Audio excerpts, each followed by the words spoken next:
नमस्कार। आज आप अभी देख रहे हैं ये गंग नहर का कल बहता पानी। ये विरासत में मिला शेर और मेरे पीछे लिखा रुड़की। रुड़की एक ऐसा शहर जो बहुत पुराना तो नहीं है और इसकी पृष्ठभूमि गांव से जुड़ी है। 18वीं सदी में रूड़ी की नाम का एक गांव था, छोटा सा गांव। और उसके बाद जब सन 1842 के आसपास यहाँ पर कोटले ने एक सपना देखा कि हरिद्वार से किसानों के लिए पश्चिमी उत्तर प्रदेश में हरियाली हो, किसान खुशहाल हो। इसके लिए 300 किलोमीटर लंबी गंग नहर खुदाई का काम शुरू हुआ। और हैरत की बात यह है कि ये काम उल्टी दिशा शुरू हुआ, यानी कानपुर से खुदाई शुरू हुई थी और हरिद्वार तक पहुंची। कितने बड़े इंजीनियर, कितना बड़ा दिमाग। उस वक्त थॉमसन हमारे यहाँ गवर्नर हुआ करते थे और कर्नल कोटले के नेतृत्व में ये गंग नहर की खुदाई का निर्माण हुआ।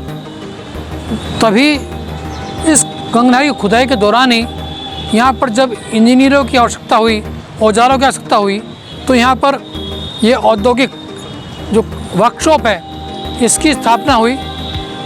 और उसी दौरान ये एक पिक्चर बनी थी, नन्ना मुन्ना राई हूँ, देश का सिपाही हूँ। ये गंग नहर किनारे से होकर तो एक तांगे में कलियर की ओर से रुड़की आते हुए उसकी शूटिंग हुई थी, जिसे लोग आज भी याद करते हैं। ये वो रुड़की है जिसके आगोश में भारतीय प्रौद्योगिकी संस्थान बसा है, जिसकी स्थापना भी अंग्रेज़ों के ज़माने में हुई थी। और ये पहले एक ओवरसियर कॉलेज हुआ करता था 1846 में, और इसके बाद ये धीरे धीरे पहले रुड़की कॉलेज ऑफ इंजीनियरिंग, फिर थॉमसन कॉलेज ऑफ इंजीनियरिंग बना, और उसके बाद ये रुड़की विश्वविद्यालय के रूप में इसको चार्टर मिला सन 1950 में। और आज ये देश का एक प्रतिष्ठित भारतीय प्रौद्योगिकी संस्थान रुड़की है। और सबसे बड़ी बात मैं आपको बता दूं कि यहाँ पर केंद्रीय हिंदी भवन अनुसंधान संस्थान, यहाँ पर बंगाल इंजीनियरिंग ग्रुप एवं केंद्र, यहाँ राष्ट्रीय जल विज्ञान संस्थान, यहाँ पर सिंचाई अनुसंधान संस्थान, यानी कि बहुत सारे ऐसे संस्थान हैं केंद्र सरकार के, भारत सरकार के, जो यहाँ पर सुसज्जित है। लेकिन उसके बावजूद भी रुड़की एक तहसील में ही सिमट कर रह गई है। वो तहसील जो कभी जनपद हरिद्वार, पूरा का पूरा हरिद्वार इसमें समाहित था, जनपद सहारनपुर का एक भाग था, लेकिन आज हरिद्वार जनपद बन गया, लेकिन रुड़की तहसील रही। और इसके भी कई हिस्से लगातार होते चले गए।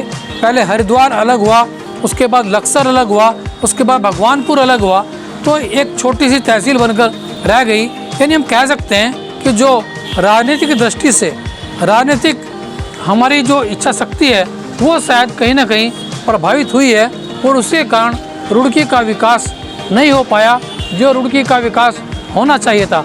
हालांकि रुड़की में जगदीश नारायण सिन्हा जैसे मंत्री भी रहे हैं। जगदीश नारायण सिन्हा उत्तर प्रदेश में मंत्री रहे हैं। इसके बाद उत्तर प्रदेश में ही यहीं से राम सिंह सैनी मंत्री रहे, प्रत्युष सिंह विकसित मंत्री रहे। और लेकिन जो इच्छा शक्ति होनी चाहिए थी राजनीतिक, वो शायद नहीं हो पाई और रुड़की उतनी उन्नत नहीं हो पाई। आज भी हरिद्वार को प्रस्तुत करते हुए, रुड़की को प्रस्तुत करते हुए देश में चौथे नंबर की मंत्रालय, यानी केंद्रीय मानव संसाधन मंत्रालय जो था, अब उसका नाम शिक्षा मंत्रालय हो गया है। उसका दायित्व देख रहे हैं यहाँ पर जो यहाँ के स्थानीय सांसद हैं डॉक्टर रमेश पोखरियाल निशंक। लेकिन उसके बावजूद भी रुड़की जो कि त्यों ही नहीं, बहुत अगर राजनीतिक दृष्टि देखा जाए तो उसका वो विकास नहीं हुआ है।